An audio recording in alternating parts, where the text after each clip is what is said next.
नमस्कार,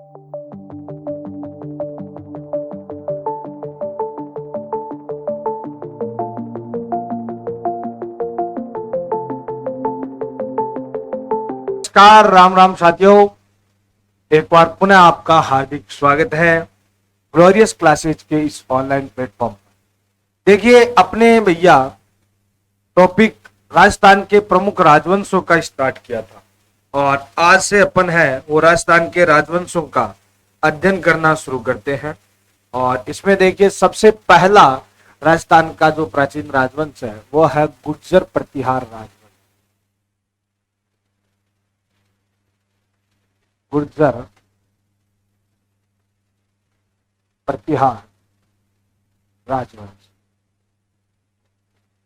देखो प्यारे साथियों, यह जो गुर्जर प्रतिहार राजवंश है यह राजस्थान के प्राचीनतम राजवंशों में आता है और राजस्थान के प्रसिद्ध राजवंशों में शामिल है। गुर्जर प्रतिहार राजवंश है, इसमें देखिए सबसे पहले शब्द आता है गुर्जर प्रतिहार। यह जो गुर्जर प्रतिहार शब्द है, इसमें दो शब्द आपको दिखाई दे रहे हैं, एक तो गुर्जर और दूसरा प्रतिहार। ये दो शब्द आपको दिखाई दे रहे हैं, गुर्जर और प्रतिहार। अब इसमें जो गुर्जर शब्द है वह तो स्थान का बोध करवाता है, जाति का बोध न करवा करके स्थान का बोध करवाता है।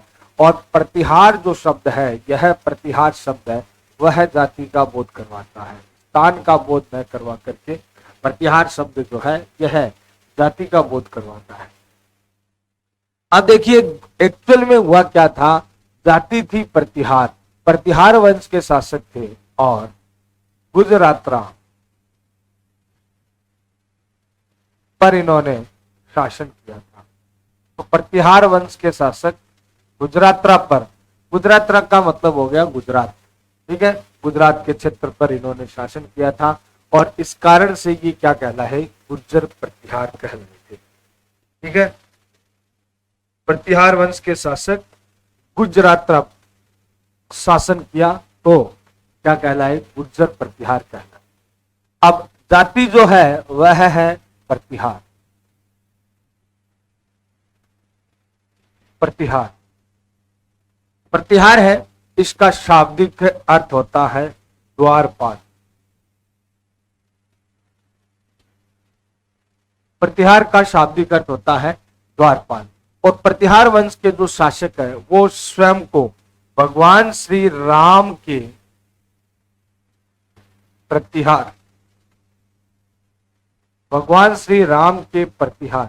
अब भगवान श्री राम के प्रतिहार कौन थे, भगवान श्री राम के प्रतिहार थे लक्ष्मण। तो राम के प्रतिहार लक्ष्मण की संतान बताते हैं। प्रतिहार वंश के शासक स्वयं को भगवान श्री राम के प्रतिहार लक्ष्मण की संतान है वो बताते हैं। ठीक है, अच्छा, इसमें अब देखिए कि गुर्जर प्रतिहार शब्द है ये कहां से मिला है, इसका कहां पर उल्लेख है। गुर्जर प्रतिहार शब्द है यह सर्वप्रथम, देखिए गुर्जर प्रतिहार शब्द है, इसका सर्वप्रथम उल्लेख पुलकेशिन द्वितीय जो है चालुक्य वंश का शासक, चालुक्य वंश के शासक पुलकेशिन द्वितीय है। इस पुलकेशिन द्वितीय की ऐहोल प्रशस्ति जो है, इस ऐहोल प्रशस्ति में सर्वप्रथम हमें गुर्जर प्रतिहार शब्द है वह प्राप्त होता है। ठीक है ना। और इसके अलावा हर्ष के अभिलेखों में भी, जैसे कि हर्ष के जो अभिलेख है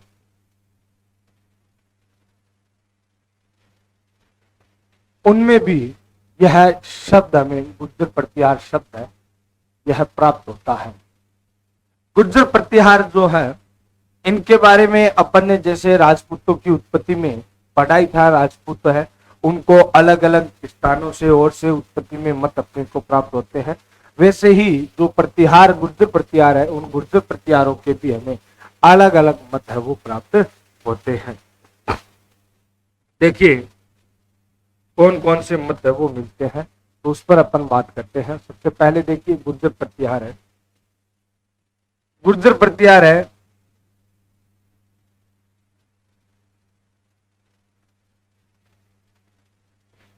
यह गुर्जर प्रतिहार अग्निकुंडीय राजपूत है। अग्नि कुंडीय राजपूत इनको माना जाता है। तो अग्निकुंडीय राजपूतों में 4 को गिना जाता है, आपको बताया था कल। प्रतिहार, परमार, चालुक्य और चाहमान, ये जो 4 वंश है वह अग्निकुंडीय राजपूतों में शामिल है। अब इसमें जो देखिए गुर्जर प्रतिहार है वो अग्निकुंड में मानते ही है, और अग्निकुंडी सिद्धांत है इसका जो प्रतिपादन है उसमें नाम जैसे चंद्रबरदाई है,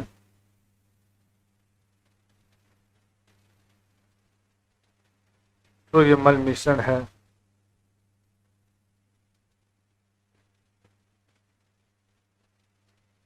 नेणसी है, इनका नाम आता है। और गुर्जर प्रतिहारों को जो भंडारकर है, DR. Bhandarkar, DR. Bhandarkar, DR. Bhandarkar है, इन्होंने गुर्जर प्रतिहारों को जो है वह विदेशी बताया है, विदेशी गुर्जर वो बताया है। साथ में भंडारकर का ब्राह्मणों का संतान वाला मत भी हमें प्राप्त होता है, परंतु यहाँ केवल प्रतिहारों की बात कर रहे हैं, तो डी.आर. भंडारकर ने प्रतिहारों को विदेशी गुर्जर जो है वह बताया है। ठीक है ना। अच्छा, इसके अलावा जैसे गोपीनाथ शर्मा है, गोपीनाथ शर्मा, इन्होंने इन्हें ब्राह्मण वंशीय बताया है, ब्राह्मणों की संतान बताया है। आगे समझ में बात। अब यह जो गुर्जर प्रतिहार वंश है, इस गुर्जर प्रतिहार वंश की जो नेणसी है वो हमें 26 शाखाएं बताते हैं। मोहनौत, नेणसी, मोहनौत नेणसी है, यह प्रतिहारों की, प्रतिहार वंश है।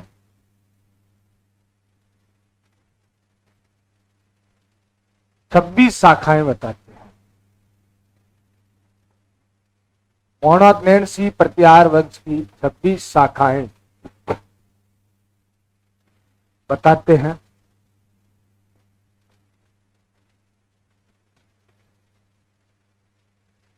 ठीक है, परंतु अपने राजस्थान के अंदर है ये प्रतिहार वंश की 2 शाखाएं ही प्रमुख रही है।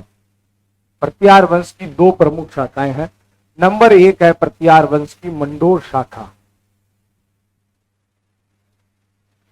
मंडोर शाखा, यह है जोधपुर में। यह प्रतिहारों की सबसे प्राचीन शाखा मानी जाती है। प्रतिहार वंश की सबसे प्राचीन शाखा मानी जाती है मंडोर शाखा। और दूसरी जो शाखा है वह राजस्थान की है भीनमाल शाखा।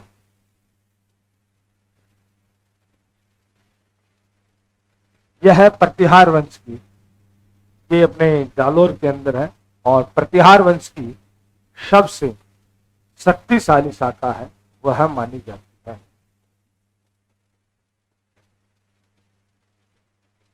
भीनमाल शाखा है वह प्रतिहार वंश की सबसे शक्तिशाली शाखा है, और मंडोर शाखा प्रतिहार वंश की सबसे प्राचीन शाखा है।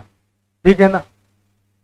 अब यह जो प्रतिहार वंश है, इस प्रतिहार वंश की उत्पत्ति किससे होती है, किस प्रकार से होती है, वो अपन चर्चा करते हैं। तो देखिए, कहा जाता है कि लगभग 6वीं जो शताब्दी है, इस 6वीं शताब्दी के अंदर एक हरिश्चंद्र नाम का ब्राह्मण था। हरिश्चंद्र नाम का एक ब्राह्मण था। इस हरिश्चंद्र को भैया रोहल्लदी भी कहा जाता है। हरिश्चंद्र को ही क्या कहते हैं, रोहल्लदी भी कहा जाता है। तो हरिश्चंद्र नाम का एक ब्राह्मण था, और यह जो हरिश्चंद्र है इसके दो पत्नियां, एक तो हरिश्चंद्र की थी ब्राह्मण पत्नी, दूसरी हरिश्चंद्र की थी क्षत्रिय पत्नी। हरिश्चंद्र की जो क्षत्रिय पत्नी है इसका नाम था भद्रा। हरिश्चंद्र की क्षत्रिय पत्नी का नाम क्या था, भद्रा था। और यह जो भद्रा है, इस भद्रा के 4 पुत्र हुए थे कर्म से, भोगभट्ट,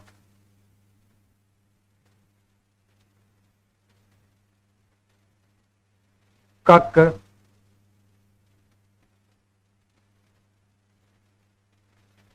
रजिल और गग। ये 4 पुत्र हुए थे, ठीक है। और इन 4 पुत्रों ने मिलकर के मंडोर पर अधिकार किया था। अब यह चारों पुत्रों ने मिलकर के मंडोर पर अधिकार कर लिया, तो भैया भोगभट्ट, कक, रजिल और दत्त, ये चारों ने मिलकर मंडोर पर अधिकार कर लिया। तो भोगभट्ट से पूछा तू राजा बनेगा, नहीं। कक से पूछा तू बनेगा, नहीं। रजिल से पूछा तो इसने हाँ भर दी, दत्त का नंबर ही नहीं आया, है ना। तो रजिल जो है फिर वो मंडोर का शासक बन गया, और रजिल से प्रतिहार वंश की जो मंडोर शाखा है वह प्रारंभ हो जाती है, ठीक है। अब देखिए, यह जो प्रतिहार वंश है इसकी मंडोर शाखा रजिल से शुरू होती है, परंतु यह जो प्रतिहार वंश है वह एक्चुअल में चला किससे है। प्रतिहार वंश एक्चुअल में हरिश्चंद्र नाम के इस ब्राह्मण से चला है। इस कारण से भैया इस हरिश्चंद्र को कहा जाता है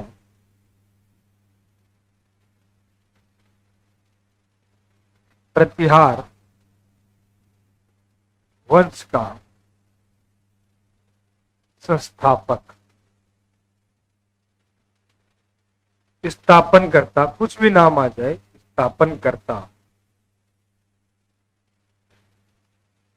मूल पुरुष,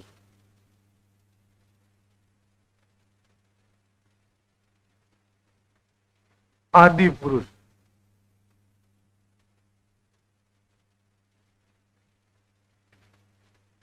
किसको कहा जाएगा, हरिश्चंद्र को कहा जाएगा।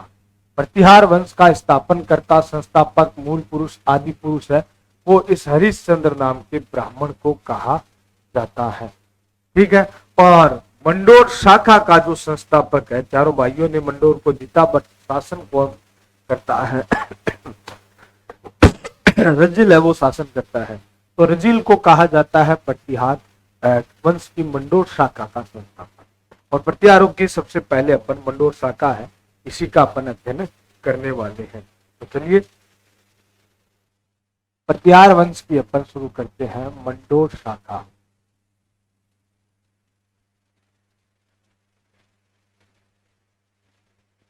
अब प्रतिहार वंश की जो मंडोर शाखा है, मंडोर शाखा का जो शासन है वो जोधपुर में था। कहां पर, जोधपुर में प्रतिहार वंश की मंडोर शाखा का शासन।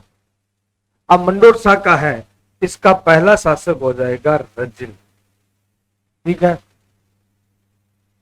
प्रतिहार वंश की मंडोर शाखा है, इसका पहला शासक हो जाएगा रजिल। तो इस रजिल को अपन कहेंगे मंडोर शाखा का संस्थापक। मंडोर शाखा का संस्थापक कौन है, मंडोर शाखा का संस्थापक है वो रजिल है।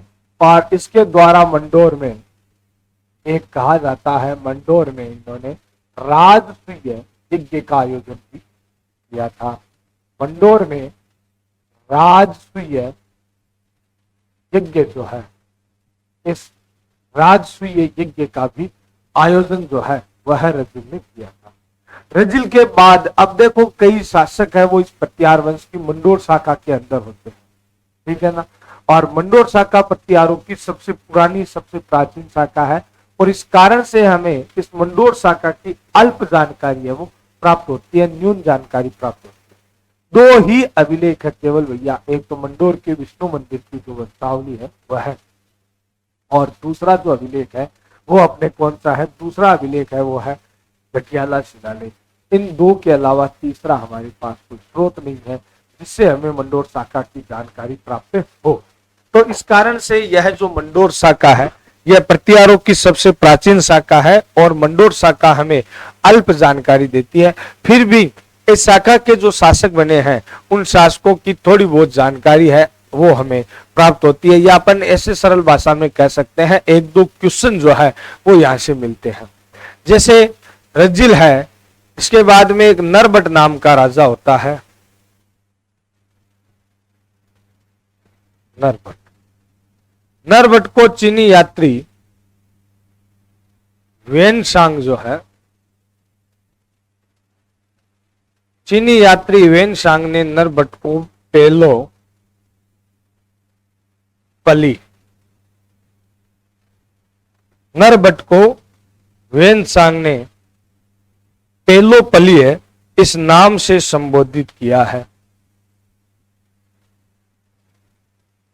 नाम से संबोधित। तो नरबट है, इसको चीनी यात्री वेनसांग ने किस नाम से संबोधित किया है, पेलोपली के नाम से संबोधित किया है, जिसका शाब्दिक अर्थ होता है साहसी योद्धा। इसके अलावा नरबट ने कहा जाता है कि पेलोपणी की उपाधि है वह भी धारण की थी, पेलोपणी की उपाधि है वह भी नरबट के द्वारा धारण की गई थी। चीनी यात्री वेनसांग जो है, यह चीनी यात्री वेनसांग है वो भीनमाल आया था। कहां पर आया था, भीनमाल आया था। और वेनसांग ने भीनमाल को पोलो भोलो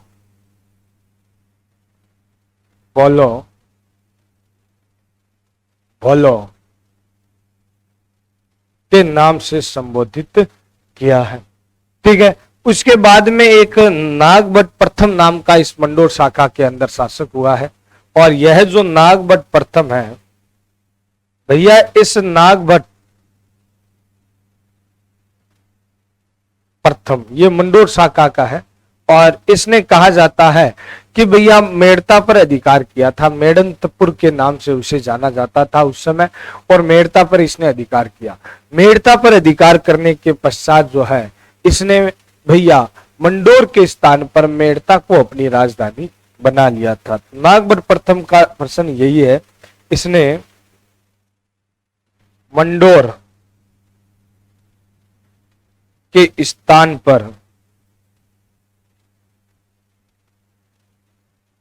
मेड़ता को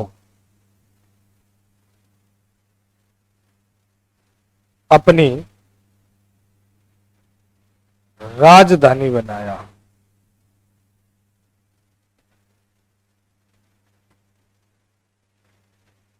मंडोर के स्थान पर मेड़ता को अपनी राजधानी बनाया था। तो सीधा सा प्रश्न आता है कि मेड़ता को राजधानी बनाने का जो श्रेय है वह किसे जाता है।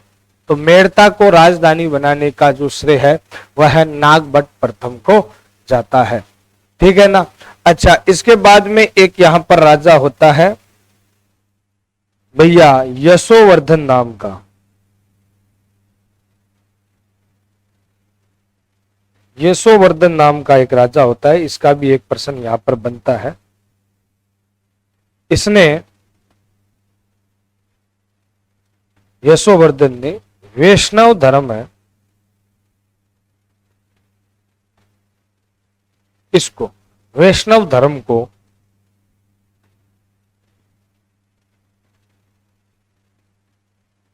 संरक्षण प्रदान किया था। वैष्णव धर्म को प्रतिहार वंश का वह शासक, मंडोर शाखा का वह शासक जिसने वैष्णव धर्म को संरक्षण दिया, तो वह कौन है? यशोवर्धन है। ठीक है। अच्छा, अब देखिए आगे वाला प्रश्न है वो बनता है अपने किसका, जोट प्रतिहार का। इसी प्रतिहार वंश का एक शासक था जोट प्रतिहार।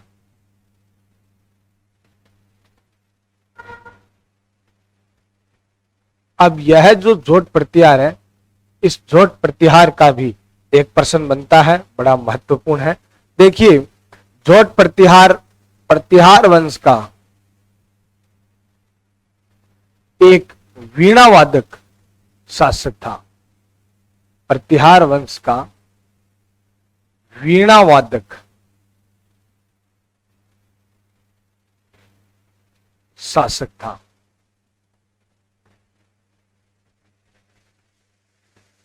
प्रतिहार वंश का वीणा वादक शासक था जोट प्रतिहार। इसके बाद में एक प्रश्न बनता है अपने सिलुक का। सिलुक नाम का एक शासक हुआ।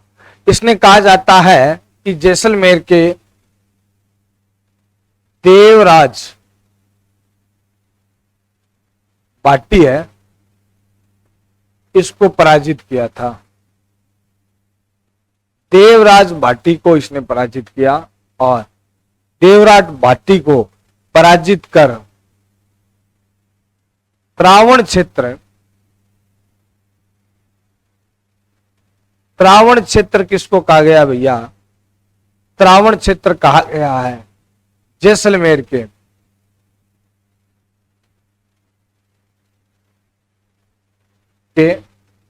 आसपास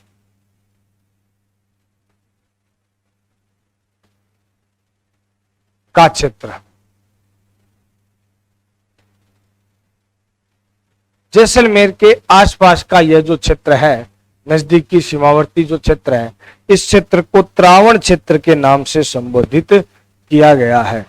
तो सिलुक की उपलब्धि यह है कि सिलुक ने है वह देवराज भाटी को पराजित किया था और देवराज भाटी को पराजित करके सिलुक के द्वारा है वो त्रावण क्षेत्र पर अधिकार किया गया था। ठीक है ना। तो ये प्रतिहार वंश के कुछ प्रमुख शासक हुए थे जिनके हमें एक आधे क्वेश्चन जो है वो मिलते हैं। और इसके बाद में ये मंडोर शाखा जो है, इस मंडोर शाखा में एक शासक होता है जिसका नाम होता है बाउक।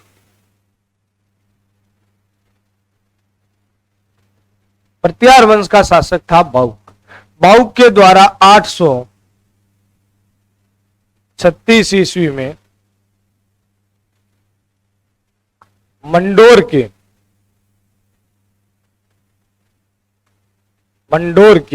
विष्णु मंदिर है, मंडोर के विष्णु मंदिर में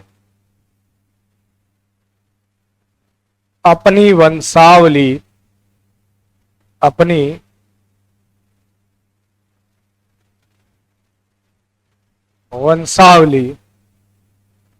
उत्कीर्ण करवाई गई।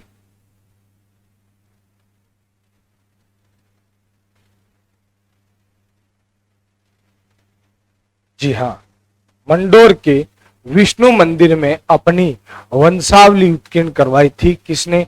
बाउक ने। और एक तो ये अभिलेख है जिस अभिलेख से हमें इस प्रतिहार वंश की मंडोर शाखा की जो थोड़ी बहुत जानकारी है वो प्राप्त होती है।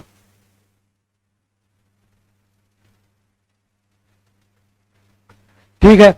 और दूसरा एक अभिलेख है वो है इसका भाई था बाउक का, और बाउक के बाद में इसका भाई है वो शासक बना जिसका नाम था ककुक।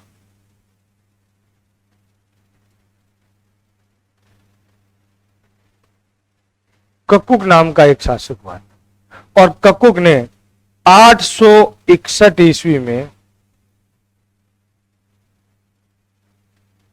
दो घटियाला शिलालेख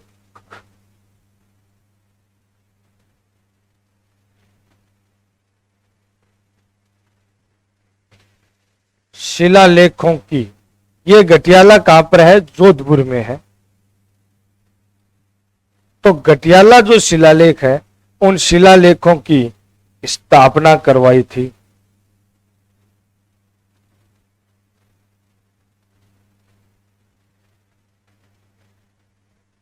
आई समझ में बात है? तो कक्कुक जो है इसके द्वारा 861 ईस्वी में गटियाला शिलालेखों की स्थापना करवाई गई थी। यह जो गटियाला शिलालेख है दो है, जोधपुर के अंदर स्थित है।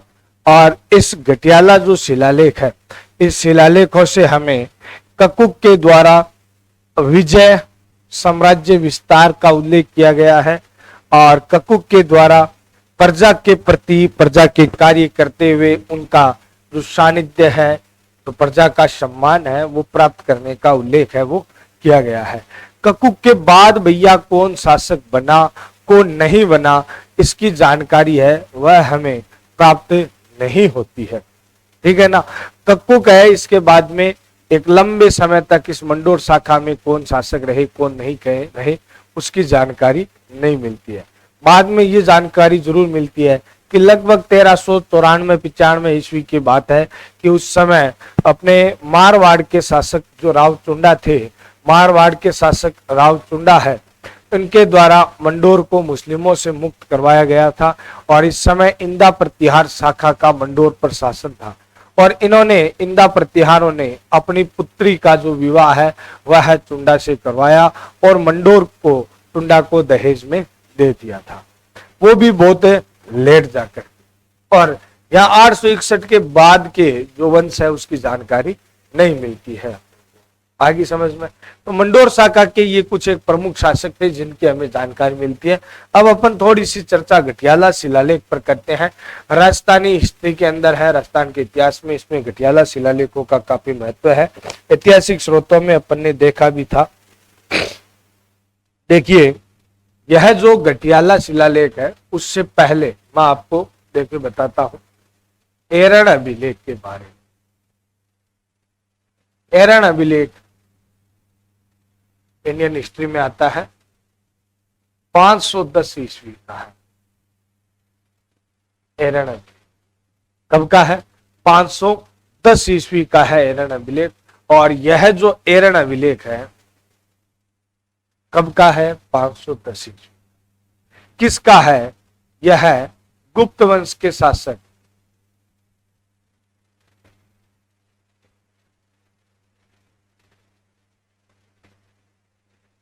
भानुगुप्त का है। गुप्त वंश के शासक भानुगुप्त है, इसका है एरण अभिलेख। इस एरण अभिलेख के अंदर ये जानकारी मिलती है कि भानुगुप्त का एक सेनापति था जिसका नाम था गोपराज। तो भानुगुप्त के सेनापति गोपराज की किसी युद्ध में मृत्यु हो गई, तो उसके पश्चात गोपराज की जो पत्नी है वह क्या हो जाती है? सती हो जाती है। गोपराज की पत्नी सती हो जाती है। तो ये जो एरण अभिलेख है, ये एरण अभिलेख अपने को भारत में सती प्रथा का प्रथम अभिलेखीय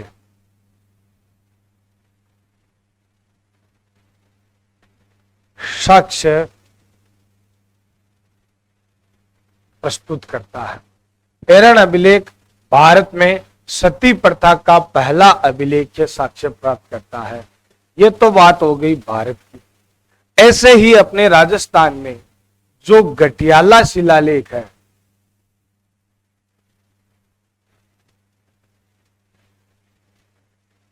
गटियाला शिलालेख, ये गटियाला शिलालेख है, ये 861 ईस्वी के होंगे।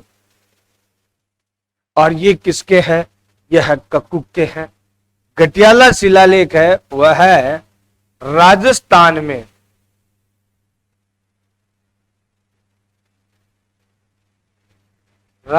में सती प्रथा का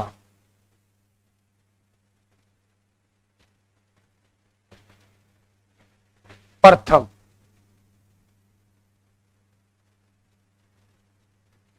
अभिलेखीय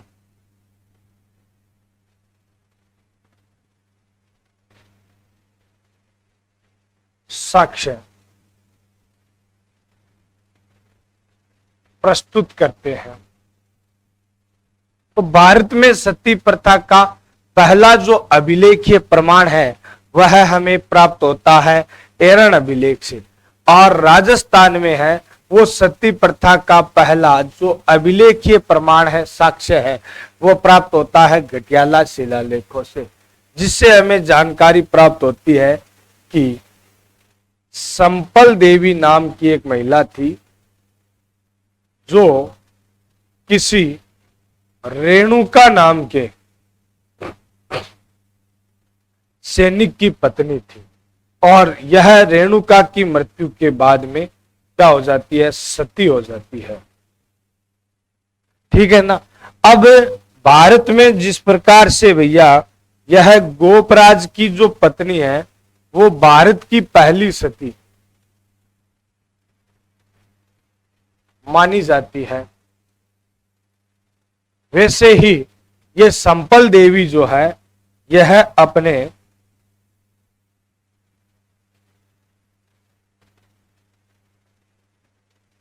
राजस्थान की प्रथम सती मानी जाती है। आई समझ में बात है। एरन अभिलेख है, उससे हमें सती प्रथा का भारत में पहला अभिलेख के साक्ष्य, और गटियाला शिलालेख है, इससे हमें राजस्थान में सती प्रथा का पहला अभिलेख के साक्ष्य है वो प्राप्त होता है। भारत की पहली सती गोपराज की पत्नी है, और राजस्थान की पहली सती जो है वह संपल देवी है। अब आप कहोगे सर गोपराज की पत्नी का क्या नाम था? भैया जो एरन अभिलेख है, इस एरन अभिलेख में केवल इतना ही लिखा हुआ है कि गोपराज की मृत्यु के पश्चात उसकी पत्नी सती हो गई थी। ठीक है ना, वरना सर आपको जरूर इसका नाम बताते, परंतु अभिलेख में जो है वो इसका नाम नहीं मिलता है। आगे बात समझ में? अच्छा, अगर नाम मिलता तो मैं जरूर बताता आपको, और वैसे इसका नाम नहीं मिलता है तो बस नहीं मिलता है, क्योंकि सत्यता यही है। यहाँ पर मैं आपको ऐसे ही कोई झूठा XYZ नाम लिख करके दे दूं कि भाई गोपराज की पत्नी यही थी, क्योंकि उसका कोई प्रमाण नहीं है, और आप कहोगे हाँ सर ने नाम बता दिया कहीं पर नहीं मिला था, है ना, तो ऐसी कोई आदत अपनी है नहीं। जो सत्यता है, जो वास्तविकता है वो यही है। यहाँ पर मैं बता दूं कि गोपी है वह इसकी पत्नी का नाम था, तो उसका कोई औचित्य नहीं है। तो न तो ये प्रश्न आने वाला है एग्जाम में, और न कहीं पर मिलता है। तो मैं कह दूं गोपी था, और आप कह दोगे भाई सर बहुत बढ़िया मैंने नाम बता दिया। नहीं, ऐसी बात नहीं है। और कई करते हैं, कई अध्यापक वगैरह जो है वो इस प्रकार से करते हैं, नाम नहीं मिलते हैं तो अपनी तरफ से क्या है नाम दे देते हैं। तो बच्चों को ये लगता है वाह भाई गुरुजी बड़ा जोर का गुरुजी है आरकनी नाम मिली, और तो कोई सा गुरुजी बताइए। तो वास्तव में गोपराज की जो पत्नी है उसका नाम नहीं मिलता, बस इतना है गोपराज की पत्नी भारत की पहली सती मानी जाती है।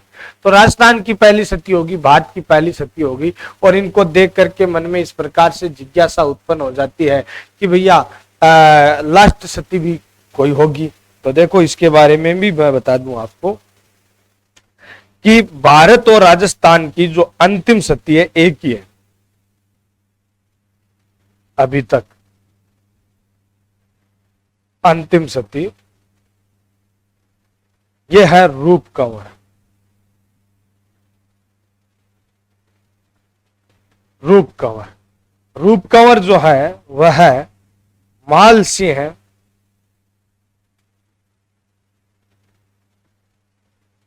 शेखावत की पत्नी है क्या? सॉरी थी।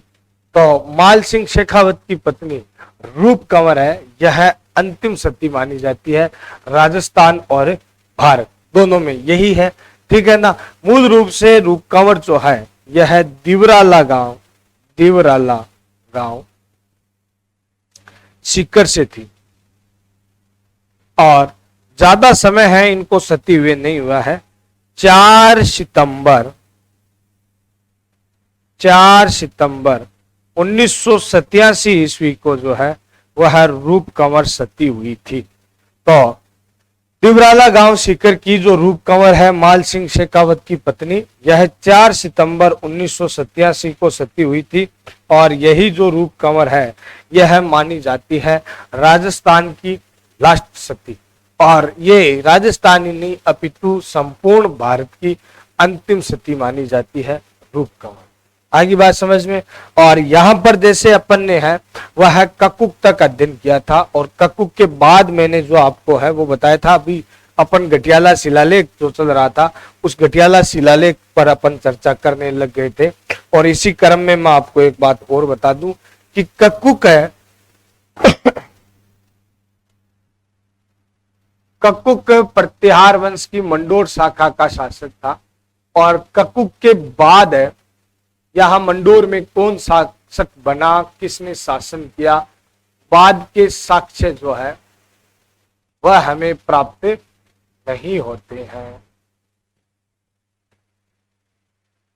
बाद के जो साक्ष्य है वो हमें प्राप्त नहीं होते हैं, ठीक है ना। हाँ, एक लंबे समय पश्चात कहा जाता है कि भैया यह जो मध्य युग था, इस मध्य युग के अंदर है वह यहां पर प्रतिहार वंश की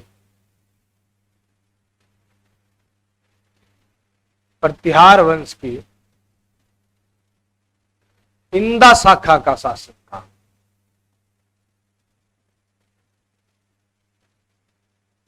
प्रतिहार वंश की इंदा शाखा का यहां पर शासन हुआ करता था, ठीक है ना।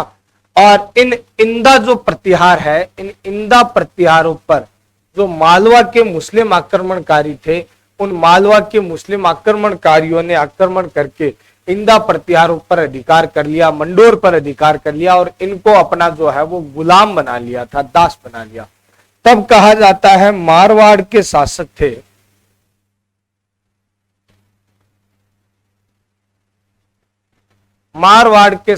थे राव चुंडा।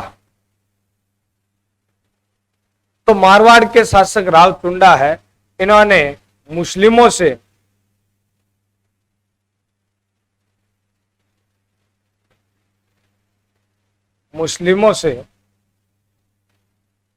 मंडोर को मुक्त किया था।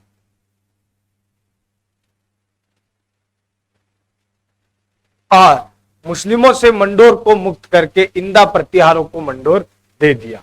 और इन्होंने इंदा जो प्रतिहार थे,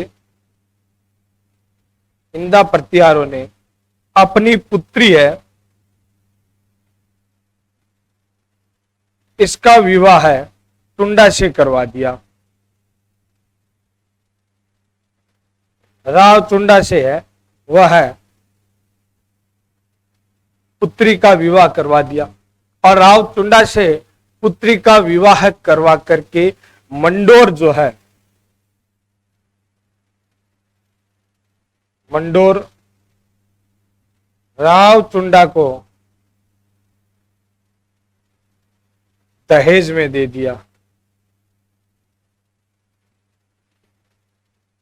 राव चुंडा को मंडोर है वो दहेज में दे दिया, और राव चुंडा ने जो है वह राव चुंडा ने मंडोर को मारवाड़ की राजधानी बना लिया।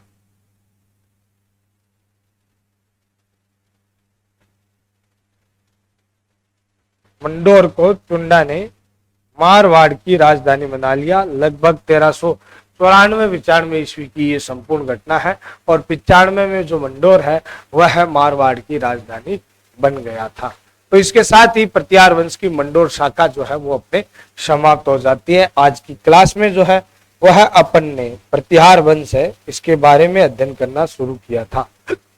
जैसा कि मैंने आपको बताया, प्रतिहार शब्द है ये गुर्जर प्रतिहार है, ये शासक कहलाते थे। और ये जो प्रतिहार शब्द है, इस गुर्जर प्रतिहार शब्द में दो है, जो गुर्जर है वो स्थान का और प्रतिहार जाति का बोध करवाता है। प्रतिहार का शाब्दिक अर्थ होता है द्वारपाल, और ये स्वयं को भगवान श्री राम के द्वारपाल लक्ष्मण की संतान है वो बताते हैं। गुर्जर प्रतिहारों के अलग अलग मत है वो हमें प्राप्त होते हैं। वैसे अपन राजपूतों की उत्पत्ति में बढ़ चुके हैं। नैणसी ने प्रतिहारों की कुल 26 शाखाएं बताई है और इनमें जो है वो 2 शाखाएं अपने राज्य से संबंधित है, मंडोर शाखा और भीनमाल शाखा। ठीक है। प्रतिहार वंश का जो संस्थापक है वो हरिश्चंद्र कहलाता है, जिसे रोहल्लगी भी कहा जाता है। यही प्रतिहार वंश का संस्थापक, स्थापनकर्ता, आदि पुरुष, मूल पुरुष कहलाता है। हरिश्चंद्र की जो क्षत्रिय पत्नी थी भद्रा, उस भद्रा से 4 पुत्र पैदा हुए थे, क्रमशः भोग, भट्ट, कक, रजिल और तट। इन चारों भाइयों ने मिलकर मंडोर जीता था और मंडोर पर रजिल ने शासन करना शुरू किया।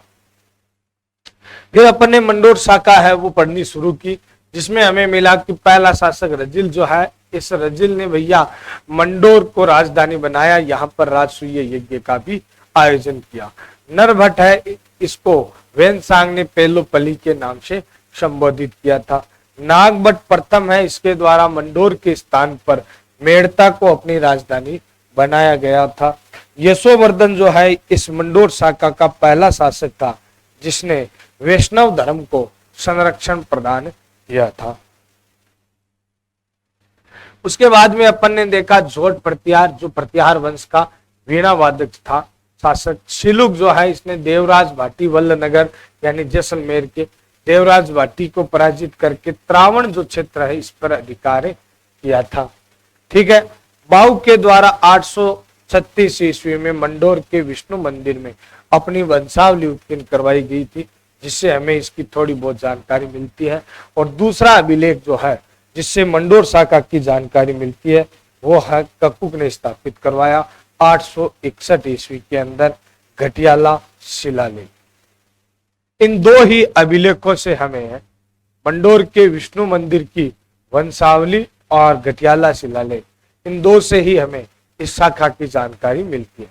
घटियाला शिलालेख में मैंने अपन देखा, आपको बताया कि यह राजस्थान में सती प्रथा का प्रथम अभिलेख साक्ष्य प्रस्तुत करता है, जिसमें संपल देवी द्वारा सती होने का उल्लेख किया गया है, जो राजस्थान की प्रथम सती कहलाती है। ककुक के बाद में यहाँ मंडोर वंश में कौन शासक बना, इसके साक्ष्य प्राप्त नहीं होते हैं। और ये कहा जाता है कि मध्य युग के अंदर है वह यहाँ पर प्रतिहार वंश की इंदा शाखा का शासन था, और इस पर इंदा शाखाओं पर जब मुस्लिमों ने आक्रमण कर अधिकार किया तो राव चुंडा ने उन्हें मुक्त करवाया, और प्रतिहारों ने, इंदा प्रतिहारों ने अपनी पुत्री का विवाह चुंडा से करवाकर मंडोर जो है वो चुंडा को दहेज में दे दिया, और चुंडा ने फिर मंडोर को राठौड़ों की मारवाड़ की राजधानी बना लिया। ठीक है। तो अपने इसके साथ है वो प्रतिहार वंश की मंडोर शाखा समाप्त हो गई है। कल की क्लास में, आगे नेक्स्ट क्लास में अपन भीनमाल शाखा जो है उसका अध्ययन करेंगे। धन्यवाद। जय हिंद। राम राम।